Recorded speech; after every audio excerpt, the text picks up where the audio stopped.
17 বছর আগে পিলখানা হত্যাযজ্ঞে সন্তান হারানো বাবা মা জাতীয় শহীদ সেনা দিবসে আসেন বনানীর সামরিক কবরস্থানে। সন্তানের কবরের পাশে দাঁড়িয়ে হন আবেগ আপ্লুত। বিচার হোক বা না হোক, নামগুলি উঠে আসুক, আমরা জানতে চাই যে এই হত্যাকাণ্ডে কারা কারা জড়িত ছিল। পাওয়ার আশা করলে তো পাই না।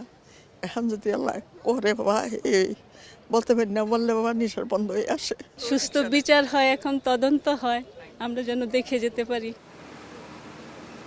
কেউ হারিয়েছেন সন্তান, কেউ বাবা, কেউ স্ত্রী, আবার কেউ ভাই বোন। বছরের পর বছর শোকে পাথর হয়ে বেড়াচ্ছেন প্রত্যেকে। শেখ হাসিনা এই হত্যাকাণ্ডের সাথে জড়িত এবং ফজলেনুর তাপস সহ আওয়ামী লীগের অনেক নেতৃবৃন্দ এবং সাবেক সামরিক অনেক কর্মকর্তার নাম উঠে এসেছে এই রিপোর্টে। যারা মূল ষড়যন্ত্রকারী, যারা হত্যার নির্দেশ দিয়েছে, তাদের জন্য প্রসিকিউশনের আওতায় আনা হয় এবং সুষ্ঠু বিচার হয়।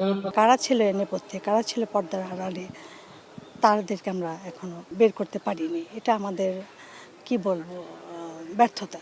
নৃশংস হত্যার বিচারে বিএনপি সরকারের দিকে তাকিয়ে শহীদ পরিবারের সদস্যরা। বিএনপির পক্ষ থেকে শহীদদের প্রতি শ্রদ্ধা জানিয়ে পিলখানা হত্যাযজ্ঞের বিচার চান দলটির মহাসচিব মির্জা ফখরুল ইসলাম আলমগীর। এই জঘন্য হত্যাকাণ্ডের একটা নিরপেক্ষ একটা তদন্ত করে দায়ী ব্যক্তিদের এবং শক্তিদেরকে আপনার আইনের আওতায় নিয়ে আসা এবং তাদের শাস্তিকে নিশ্চিত করা। আমরা আবার আমাদের সেই শহীদদের প্রতি গভীর শ্রদ্ধা জানাচ্ছি।